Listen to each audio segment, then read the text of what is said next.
I once had somebody tell me there are three major pillars in your life: your kids, your spouse, your career. You can't always have all of them all the time, but you try to have at least two of those pillars standing.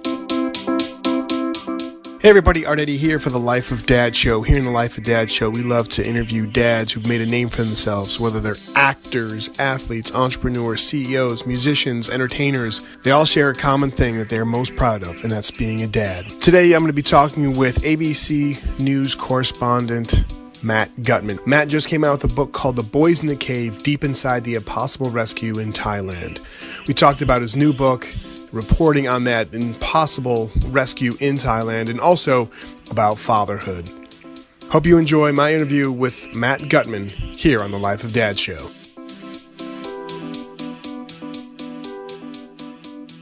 Hey everybody, Eddy here for the Life of Dad show and online. I'm very happy to have Chief National Correspondent for ABC and also host of Sea Rescue TV and author Matt Gutman. Thanks for taking the time to chat with me, Matt. How you doing, sir? I'm good. Happy to be here, Art.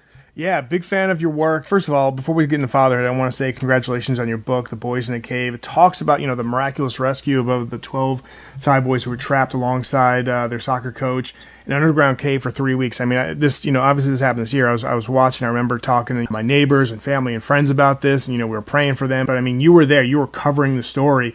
At what point did you feel like, while you're covering the story, did you, have this moment after everything, settled down and everything? Did you kind of take a moment to digest everything? You're like, you know what? I need to write a book about this. When did you kind of get that aha moment? Well, in full disclosure, I never had that moment. The amazing Lisa Sharkey, the publisher from HarperCollins, came to me. She used to work at ABC. She saw my coverage and she said, "Hey, Matt, you want to write a book?"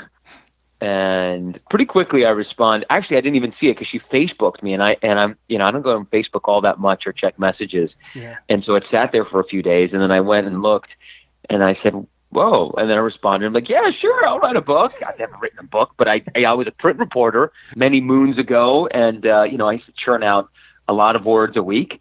And so I figured I guess I could do it. So the agents got involved and they started talking. And then the next thing I knew, she said, "Okay, well, you have to do it in 5 weeks." What? Wow. I can't, it was very, very, very daunting. And I didn't think I could do it. But she's this amazing, super enthusiastic, energizer bunny person. And she said, "You can do it. We're going to help you. Just start. As long as you just start, you're going to get it done." And I did. We were supposed to go on vacation with the family. I came back from Thailand. Actually, I did 2 trips to the region. And then I got back from the second trip, and I just started. And so I wrote an outline, and then I started making phone calls because I didn't know anything, Art. I mean, nobody knew anything. And I did know that I didn't know a lot, right? Yeah. So even though I covered it, I'd been there, I'd seen the outside of the cave, I talked to some of the people involved, I really didn't know very much. And so I just started digging in, and as soon as I started digging, I realized how much I didn't know, how much it excited me, and I just went whole hog. And so the family went off on vacation for 10 days. I stayed home, moved into my office, literally, with the dog. I never got in the car for 24 days. Wow. I ate every single meal in front of the computer. I slept 4.5 to 5 hours a night because I was talking to Thailand and Malta and Finland and England and Australia, all these different places where the divers had gone, in Thailand, of course. And so my schedule was totally messed up. The only time I left the house, literally, was to walk the dog. I never had a social engagement. It was literally, that's all I did. And I did it. And I did the manuscript, and I went back to Thailand again for more reporting. And then we did, you get like a revision. And so I added a bunch of stuff, and we cleaned it up a bit. So, yeah. But the initial book was done in about 3 weeks, a little bit more than 3 weeks, 24 or 5 days. Wow. And okay, so I appreciate your honesty about not having the inspiration. Someone told you about, hey, you should write a book. Okay, with that whirlwind of all right, you got to turn around in, this amount of days or weeks. When you're telling a story with your friends, and obviously you're a reporter for ABC National Correspondent, so you have methods of keeping stories and all right, these are the details I need. But when you're writing that book, you're creating that outline. How many times, just kind of piggyback on what you said, how many times you kind of go back oh yeah, that happened and that happened. How stressful was it for you to hunkering down in your office? But were there times you're I can't believe I forgot this part. I can't believe I forgot that part. What was that kind of like for you? It was exactly like what you just described. There's so much going on. Even reading it now, because I did the audiobook. And reading the audiobook, I'm sitting in there in the booth, and I'm not going to curse on your show. It's a family show, but I'm sitting in there in the audio booth and doing this book, and I find something, and I'm like, yelling in the audio booth, like, what? I forgot something. I missed something, and there's a typo. I can't believe this mistake is still here. I mean, but you can't make, and so I talked to the publishers, and like, nothing is perfect. No book is ever perfect. Every author does that. So I was like, okay, that's better. To keep everything straight, the book was about 85,000 words, and the notes I wrote are probably more than that. So I logged every single conversation I had with everybody. I did hundreds of hours of phone conversations, in addition to the written interviews that we did, and not the televised interviews, and I had the transcripts of those from ABC. So it was just about putting everything down, going back, and then just recombing through your notes to find out what you missed and what was there. But you know what? I talked to my sources, the people, the divers, and the people in Thailand who were involved with the kids so many times that they reminded me of things, and I just kept going back and doing it. It's not like one linear process, right? So even the people you're talking to keep reminding you of, not consciously, but they repeat the same stories, and then you think, oh yeah, that was a great one. I got to put that back in. Yeah, there's a lot of going back and forth. Yeah, I appreciate. Again, this is a really cool, origin story about how you kind of started writing this book and all that, and I appreciate that. And I definitely want people, of course, put up links here on where people can purchase the book, especially just go to Amazon and but we'll still put up links on where you can get that as well. But you're covering it while the thing was actually happening, while the kids were trapped. I remember just watching it and being like, wow, they're like, okay, they're gonna try this method. No, they're not. They're gonna try something else, and it just seemed like up and down roller coaster. I mean, I'm saying it from a third party, not being affected like these kids are. But talk a little bit about, like, while you're reporting it in those 3 weeks, what time period did you feel, or what instance when the situation looked most dire and it looked like the boys wouldn't survive? We didn't know how bad it really was. That's the thing. I only learned how dire it was afterwards, reporting the book. That's what's so crazy. We were told by the Thai government that they were going to save all the kids. And we knew it was touch and go, but we never understood how dangerous and unprecedented this was. I mean, we sort of knew it, but there was nobody explaining stuff. And the Thai government had, it's the face of its operations, which was the governor of the region.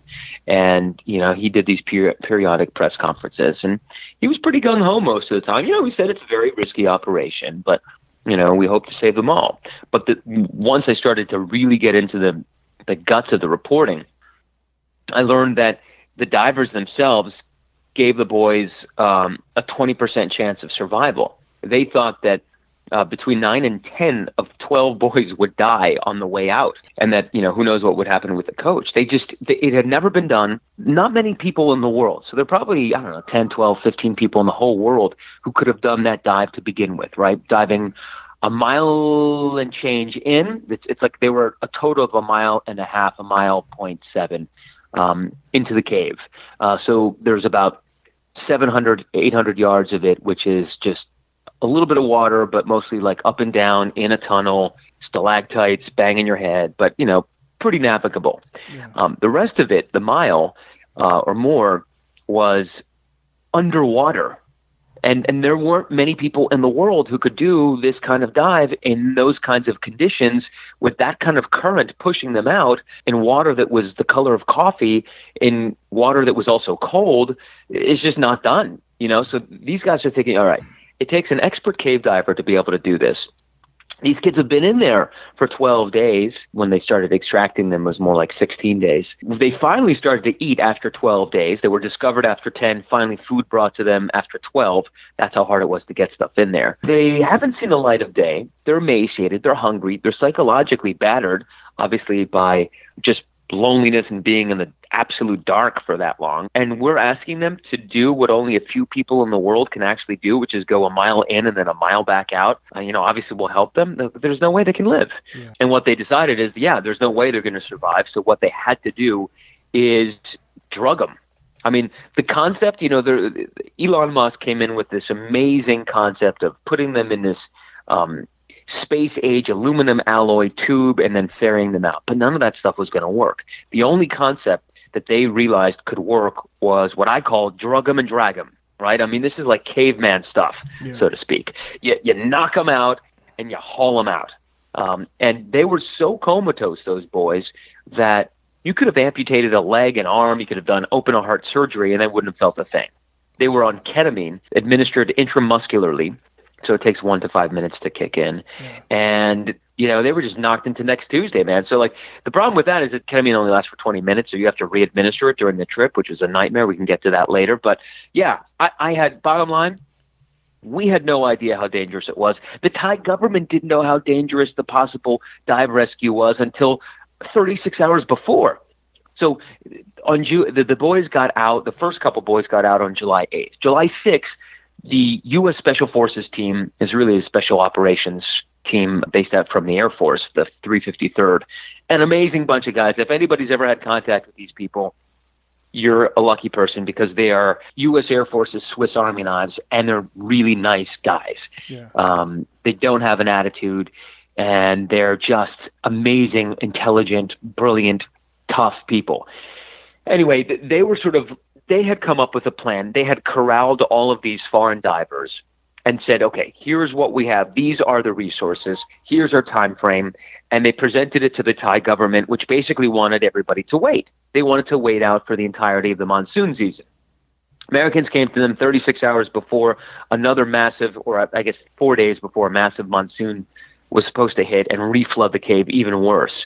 And they said this to the Thai government: listen, you guys want to wait out the monsoons because you don't want anybody to get hurt. We get that. But if you wait to the monsoons, those boys are A, going to drown, B, they're going to die of asphyxiation because there's only 15% oxygen in there right now. They're going to starve to death, or they're going to go mad. You can't expect them to spend another 120 days in there without completely losing their minds. They will likely die in a matter of weeks.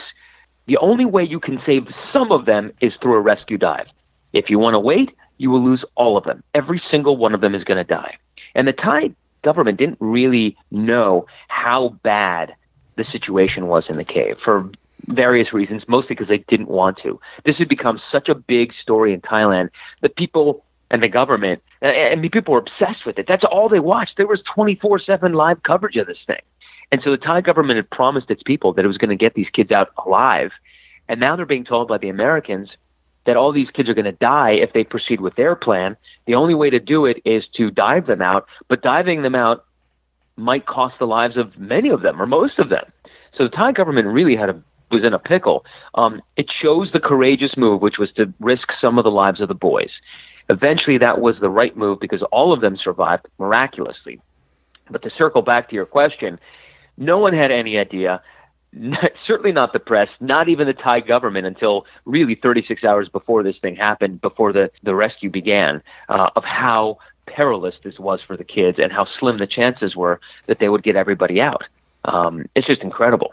Yeah, I mean, it's a great read, and I encourage people to get it. When you do reporting and you're kind of giving out the story, you'll digest it in a different way that someone else does that is hearing your report. But while you're writing this book, while you're talking to me about this, and this is such an incredible story, what do you hope when you were kind of like when the book was all done and you're getting ready to publish it and all that? What do you hope that readers take away from this book after they're done reading it? That's a great question. First, I just think I would hope that they enjoy the read. Right? You want to take people on a journey, and this is a journey that describes human heroism and self-sacrifice. It describes these boys helping to save themselves by sticking together, by meditating, by trying to find a way out even though their coach knew it was impossible, giving them a task. And they really helped rescuers stay alive and save them. So that's critical. To me, it's the beauty of a lot of people coming together with a task at hand, with an insurmountable challenge, and defeating that challenge is figuring out a way to achieve the impossible. And that's the kind of stuff that just makes me want to read a book and say, wow. As a father, I have a 10-year-old soccer-playing daughter, almost 11, right? Yeah. She was pretty much as old as the youngest kid in the cave. And I never lost sight of that. And I never lost sight of the parents and what that was like. One of the interesting things is that a lot of the divers are parents, because they're like middle-aged guys. And a lot of them are my age or older. Yeah. Right. So in there, some of them, I'm 40. A bunch of guys were in their 50s, late 40s, that kind of thing. And one of the main lead divers had a 13-year-old Boy Scout, and he is literally one of the best cave divers in the world. In order to spend more time with his kid, he actually got certified as a regular caving instructor with the Boy Scouts of England, where he's from. Yeah. Like, this guy could teach those. He's literally the best in the world. He's the guy who sent on all these rescues. But he took the step down just to be able to take his own kid and his friends into caves in England so he could spend more time with them. And he was critical to this rescue. And there's also this human element of people understanding how high the stakes were. But these are somebody's kids, that they were kids themselves, that they needed to be rescued. And what eventually happened is that the British divers, the foreign divers, the Thai divers, everybody took risks that they wouldn't normally have taken because there were kids and because many of these people were parents. And they realized that if they were in this position, they would want somebody to be willing to sacrifice everything to save these kids, because there was no way out of there. I mean, they were trapped in the dark, and they were going to die unless somebody figured something out pronto. And so people took risks, not only personal risk of their own lives, because doing stuff that could have easily killed them, but also career. They were drugging these kids. Yeah. If one of the kids got hurt on the way out, these people could have been sued or shamed in the public or lost their job or their medical license, for one of these guys was a doctor. It was pretty harrowing. Circling back, it's a story about adventure, of self-sacrifice, of journey, of people coming together from all over the world to defeat a certain challenge and then doing it against all odds. And to me, it just shows the beauty, and I don't want to sound cheesy here, but it is true, the beauty of the human spirit. Yeah. The ability to survive, and the ability of people to figure out a solution to an insolvable challenge and problem. Well said. Yeah, like what you said, even trying to sound cheesy or cliche, but like I took away, that was one of the things I took away from the book about just like the human spirit. And I think we always want like the storybook ending and all that. It's because someone kept that going and kept in pursuing their goal, and obviously they want to rescue these boys. Sometimes in life, we all know things don't have a happy ending, but it was great to see these boys come out. And I appreciate you talking about your perspective as a father. So now we're gonna go into fatherhood here at Life of Dad. We like to get everybody's take on fatherhood. So take me back to the time you found out you're going to be a dad for the first time. What was going on through your mind? Terror. I mean, what goes through every dad's mind? Yeah. Okay, so here's the story. My wife is almost 6 years older than I am. I fell madly in love with her. I didn't care about age. And I wanted this woman. Her name is Daphne. And I met her in Israel when I was a reporter there, print reporter. She was working for ABC News at the time. I loved her. I was only 27. She was 32 or 3. And she was very open about it in the beginning. She said, hey, listen, if you want to be with me, you have to be on a marriageable track and know that at some point soon I want kids. Yeah. If you're willing to meet and play by those rules, then, game on. But otherwise, I'm just not going to mess with you. And that's what I loved her. She's, so matter of fact. I loved it. Anyway. So she, once we got married, a couple years later, she said, listen, I'm now 34, 35. It could take me a couple of years to get pregnant. So we have to start now, because it could take 6 months to 2 years. Yeah. I said, oh, man, don't you think we should just have some time just being a couple and enjoying couplehood and traveling and doing stuff? She's like, no, you don't know how long it's going to take. Yeah. So, you can see where this is going. I'm like, okay. On literally the very first try, we don't even have a grace period of the marriage of like 2 months. The very first try, bang, she's pregnant. We have a kid. And I was like, what? I felt totally tricked. I was like, this was, you said 2 years of trying and having fun. No, not 2 years. So, I was a dad before the age of 30. Yeah. Which turned out to be, or at the age of 30, which turned out to be amazing. So we actually have, one more funny, I don't know how much time you have. No, but go ahead. These are great. Appreciate sharing this. Okay, so she's 35. Parents, dads out there, you probably know you've taken your wife to the obstetrician at 35, and you have to have, this is a decade ago, or 11 years ago, so you have to have the amniotic fluid checked, and then a battery of tests to see if there are any genetic problems with the child, God forbid. Yeah. And we were in Jerusalem, right? And it's kind of messed up there, and you go to a clinic where they extract the amniotic fluid from your spouse or partner, and then you are supposed to deliver the amniotic fluid to the hospital, which is on the other side of town, 25 minutes away. So they extract the stuff. They give it to me in a brown manila envelope.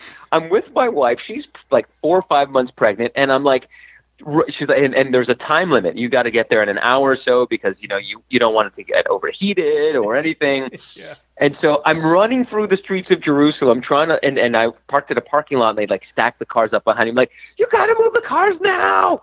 And I'm saying this in my pidgin Hebrew, and I don't know the word from amniotic fluid. So I'm like, it's belly juice. It's the juice in the belly. I'm belly juice. And people are looking at me like I'm absolutely insane because I'm this frantic guy screaming out belly juice or whatever it was in my terrible Hebrew. Finally, the cars move. I get the belly juice to the hospital in time. Baby was fine. We were good. But yeah, it was. It's funny having a kid in a foreign country. Oh man, no, these are great stories. Thank you very much for sharing that. And oh man, like there's, I remember I was like freaking out when my wife with our first child was going into labor. I was in New Jersey and I was on 80 and I'm trying to get to a certain place. No, I'm sorry, it was my youngest. We have 2 daughters, 10 and 8.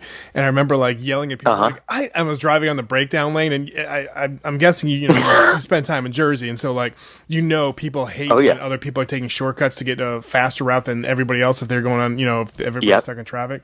I was yelling, my wife's in labor, and everyone's like, oh, okay. You could see everyone nodding, being like, all right, you got to pass for this. All right, that's fine. So it wasn't as bad as like beating the clock in Jerusalem, but I can kind of feel you on some levels. Did you make it to the hospital on time? Yeah, we did. And the funny part was, I think that was like she was in false labor, and then a few weeks later. No. So it was just like we went back roads. We're like, yes, we can only drive a certain amount of speed, but we know there's not going to be that much traffic like it would be on 80. So we're like, we made it fine, and she was good. But just like, yeah, there's always those fatherhood stories when you're like rushing to the hospital. It sounds cliche or something from a movie, but those things happen. So no, I did the same thing with my second. So my first child, that the girl that we had in Jerusalem, she took 55 hours to come out. Daphne's water broke, and then like the kid just didn't want to come out. Finally, they were great in Jerusalem because they allowed us. We wanted to have natural birth, and they gave us every opportunity. And then finally, we had to do an emergency C-section. Yeah. And the next kid. Oh, one more funny story. So again, it's Israel, it's a foreign country. Best doctors in the world, right? They're amazing doctors, battlefield medicine, everything. And so the head of the obstetrician dudes at the hospital was Daphne's doctor for this emergency C-section. But he had some, I don't know why, but she was a Turkish resident who would, I guess, come to do her residency in Jerusalem doing the actual surgery. So my wife is completely knocked out. Oh no, she's knocked out from the waist down or whatever. And we're watching this doctor watch her do the incision. I'll translate. He's saying, yes, no, yes. And so my wife has like a Z in her abdomen from where the lady apparently started cutting the wrong direction. And you can see this like a little like Zorro sign in her scar, which is we always get a kick out of. But anyway, so the next kid, we thought it would take forever. So her contractions, we try to sleep at home, stay as long as possible. Yeah. Sometimes she's like, my contractions are like a minute apart. I'm like, what? She wakes me up. We race to the hospital. We get her out of the car. She thinks she's going to have the baby in the car. We get her out of the car. The nurses are like, oh my God, this lady's going to have a baby on the floor. Yeah, they raced her. They were freaking out, and they raced her, and then, it came out pretty quickly. Anyway, you know how it is, kids.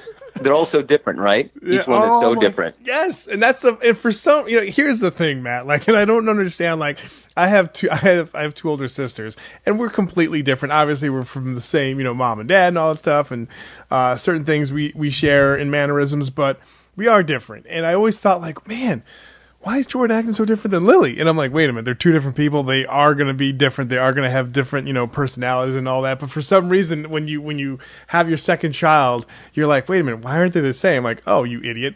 Everyone's different. So I feel you, man. No, but they are so different. I don't know what it's like with your kids, but mine are, it's a night and day. Mm-hmm. They're both great kids. But so my older daughter is 10 and she's super shy. My son is 4 and he speaks for her. People introduce themselves. She's so shy. I'm Ben, and that's my sister Libby. And, he just starts talking, I like your...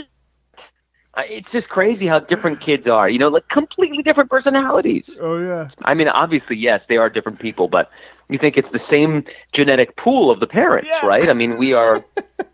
the ingredients are the same. Yeah, I feel you on that. But then when you see them interact, it's funny for my daughters. I'm always telling my oldest, don't be the parent, because she's always tries to like sometimes push my oldest around.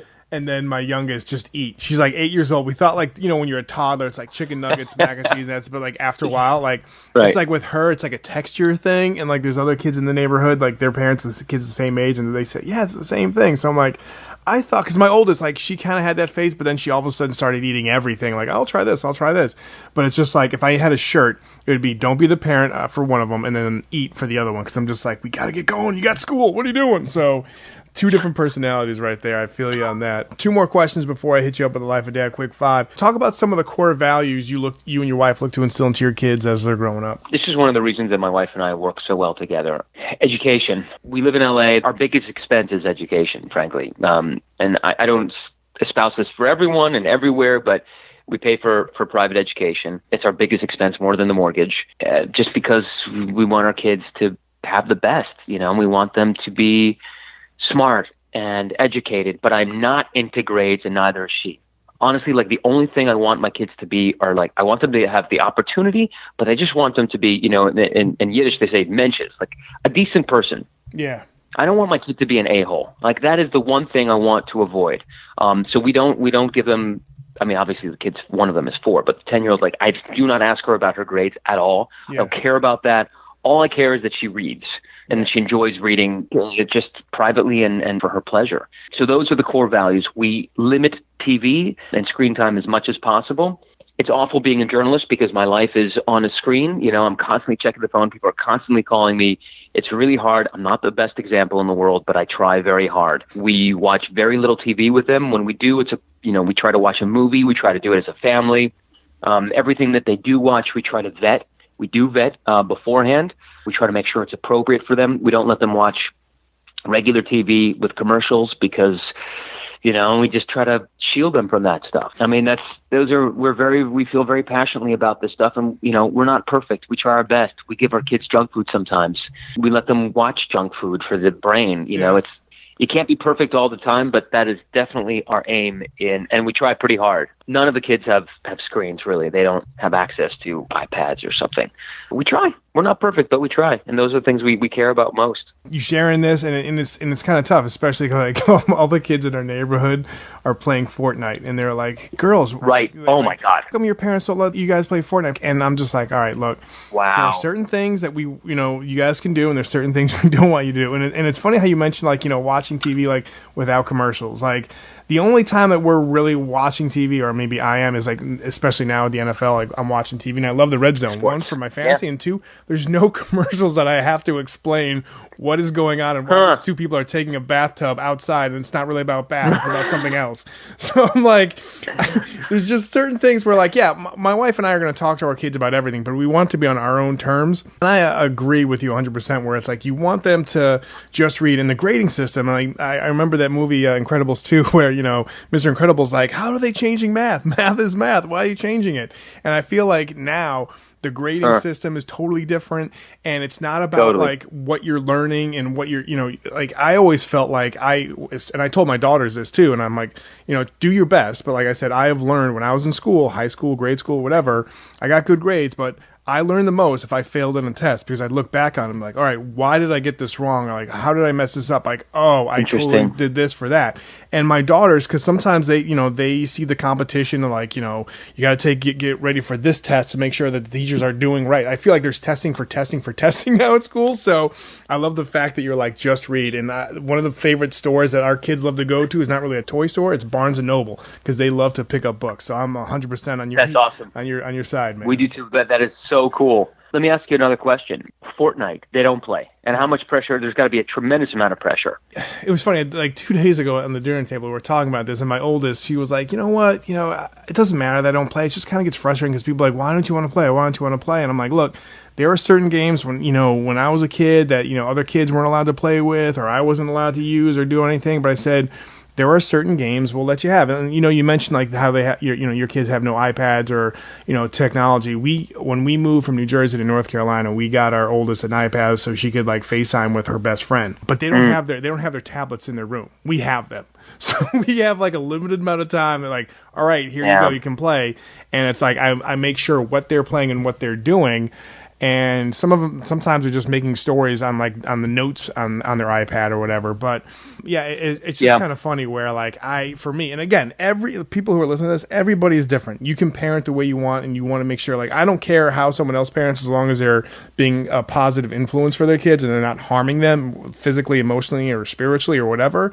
Everyone has their own path, and don't keep up with the Joneses. But I love the fact that you're like, we like to read and we want education, but it's not like about the grades, but about what you learn. And you're spot on in my book, sir. I got to tell you a crazy anecdote. We had dinner. I was just in New York with my wife because I was, doing book stuff, and I work, ABC, but I live in LA. Anyway, we saw friends we haven't seen in a while. And, every time you touch base with friends you haven't seen, you're like, holy crap, your kids are that old now? One of the kids is 12, the other is 15, right? I mean, you're like, what?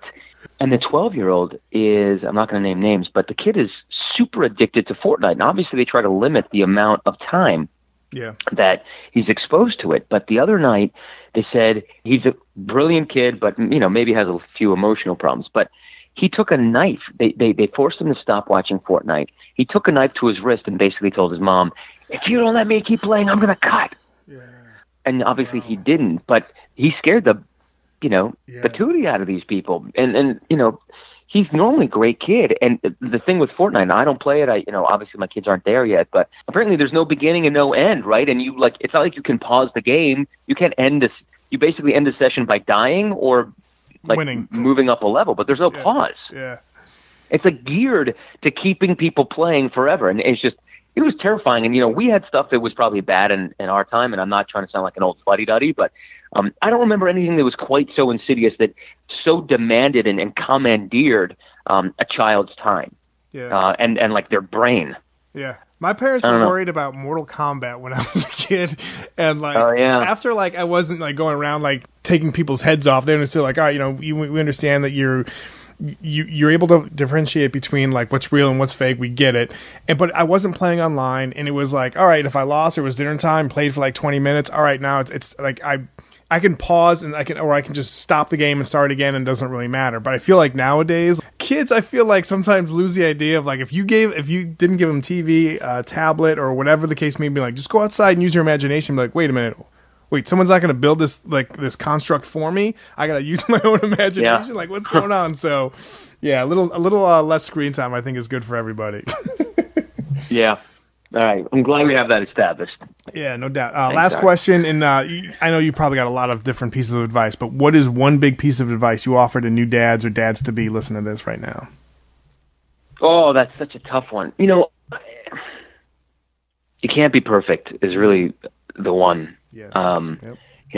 My life is extremely regimented, so I don't mean to sound preachy or complainy by saying this. I once had somebody tell me there are 3 major pillars in your life: your family, your kids, your spouse, your career. You can't always have all of them all the time, but you try to have at least 2 of those pillars standing. Those are the 3 most important things in my life, in that order, or family, spouse, career. But in order to sustain the spouse and the family, you need to work and do your best. So what I've limited in my life is sort of my own social time or recreational time. So what I've done is try to involve the kids and wife in as much of that social recreational time as possible. So, I don't go to the gym. I physically work out with my kids. We play, they're obsessed with PJ Masks, even though they don't get to watch it, but they hear about it. Yeah. So we play characters of PJ Masks jumping around, and I do pull-ups, and I hold them when I'm doing pull-ups to add more weight. They sit on my back when I do push-ups, and we have a rope outside that we climb. So we try to I try to get my kids to do that.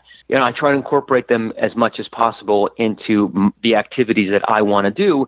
And because I travel so much for work, I don't have a hobby. I don't play golf. I don't hang out with my friends so much anymore. And I've moved so much that many of them don't live here anyway. Yeah. So I've just made my family my life, which is a decision I've made. I'm not saying that it works for everybody. But I think a parent or a dad has to decide which are the most important things that you can do. I would like to be able to spend more time with my kids, but when I spend time with my kids, I try to make it count. And I guess that's the bottom line. Perfect answer right there. No, I get it. Like, I moved around a lot, and I'll, talk to my friends via text here and there, or maybe in a fantasy football club, but together.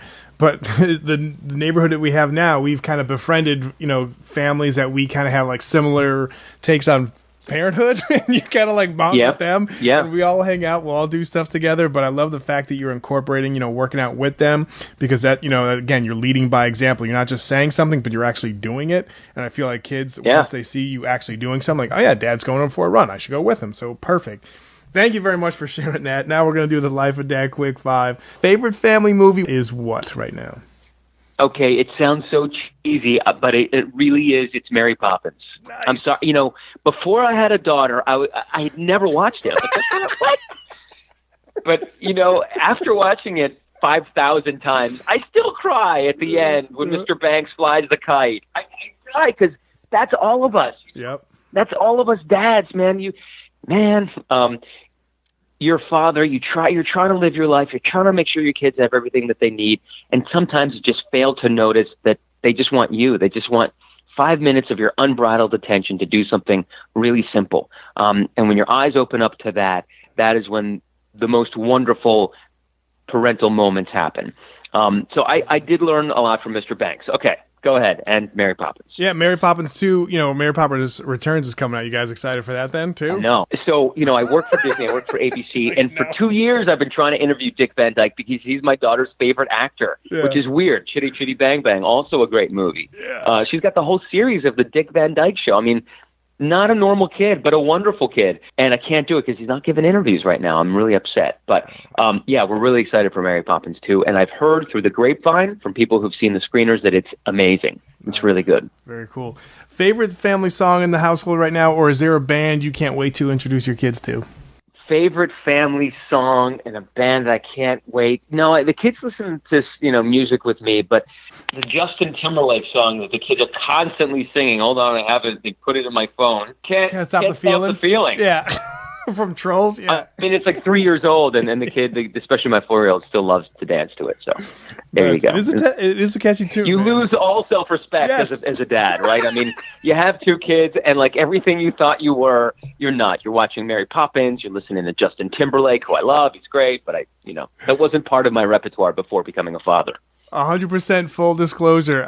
When that movie Descendants 2 came out, another Disney property, the song "Chillin' Like a Villain," I will listen to that when the kids are, even though they're at school, I'm at the gym and I'm on the treadmill or whatever. I will listen to it. I'm like, dude, I love this song. I'm like, why do I love this song so much? So I feel you. Good. I appreciate that. Yeah, I really do. Thank you. No doubt. Describe the perfect family vacation. Where would it be? Honestly, the kids hate leaving the house. It's a staycation. Nice. The kids don't. Okay, so my grandparents have a place in Vermont. They used to have a place, and all the kids inherited it. It's like a tiny cottage with 3 bedrooms, and 20 people pack into it every summer. So that's great, but it's very kind of high stress because there are lots of people.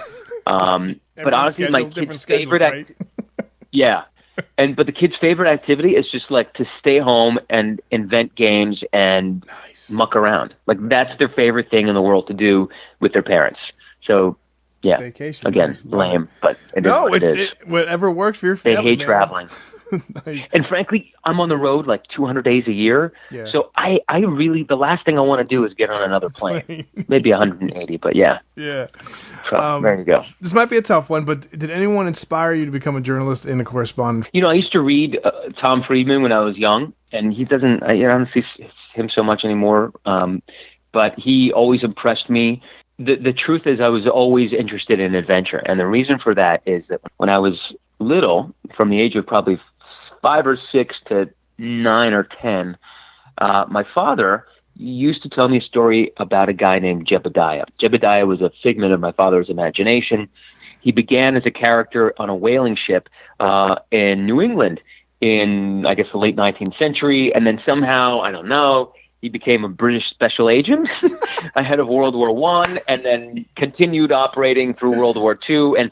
But my dad serialized this story, and whatever it was gripping. And night after night after night, for years, he kept this going. And so part of me has always wanted to be Jebediah, this a person who seeks and whose job takes him on adventure. And so it's a combination of, reading correspondence and writers that I liked, but also the story that my dad told me. And the sad addendum to that story is that my dad was killed in a plane crash when I was 12. He stopped telling me Jebediah, but it was one of those things that I hold on to today as just being something that was the most wonderful gift that a parent could ever give a child. Wow. Yeah. Again, sorry for your loss, but thank you very much for sharing that. And lastly, and this must be it must be tough for you too, because you've done a lot, but is there one point in your career that's been the most surreal moment? You're like, is this really happening to me right now? Have you experienced that yet? One of the great things about being a journalist and doing the kind of stuff that I do is that getting these experiences a lot. It's just kind of a funny one. I don't know if it even works anymore. I was in Iraq, and we were doing a story outside of a city called Mosul, which is the second biggest city in Iraq. And it was December, I guess, was it 15th, 2003? And, we were doing a story about local Iraqis alleging abuse by American troops. And this was, sort of the downfall of the American occupation had started to hit. We were realizing that this is going to be really tough. This isn't going to be easy. And so, one of the things that I did at that time, I had a little blog before blogs about asking every Iraqi that I met what they would do with the $25 million offered as a reward for the capture of Saddam Hussein. And I literally asked everybody I met. And so we stopped to ask directions of this shepherd. And I asked the shepherd, after he gave his directions, what would you do with the $25 million to a shepherd in the middle of nowhere outside this town in Iraq that had just been, had been through all these years of upheaval? I always thought that the answers are kind of interesting because people don't have a concept of what $25 million is. I don't even. Yeah. So he said, whoa, $25 million, it's not even relevant anymore. What are you talking about? He's like, oh, I was just watching Al Jazeera in my hut, and they said that Saddam was captured. So a group of 4 journalists in a car learned from a shepherd who had literally watched Al Jazeera in his hut. He had a satellite. He didn't have a wall, but he had a satellite hooked up. Yeah. And he told us that Saddam was captured. And before he could even finish his sentence, we were, squealing tires and heading out to go to Tikrit, which was 3 hours south, to Saddam's spider hole. I don't know if people remember that, but that was 15 years ago. But it was one of those experiences you're like, what? Did that just happen? Where you got just in breaking news, right? That's crazy. Right. Exactly, from the shepherd. Yeah. Oh, man. People, make sure you follow Matt on Twitter at Matt Gutman, ABC, and pick up his book, The Boys in the Cave. Amazon or wherever books are sold. It's a great read. I highly encourage you guys to do it. Matt, thank you so much for taking the time out of your schedule to chat about, of course, your book and as well about fatherhood, man. Love your take on fatherhood, sir. It was great. Me too. It was really good talk. Thanks, Art. Thanks so much for listening to the Life of Dad Show. You know where to find us, lifeofdad.com, and on Twitter and Facebook.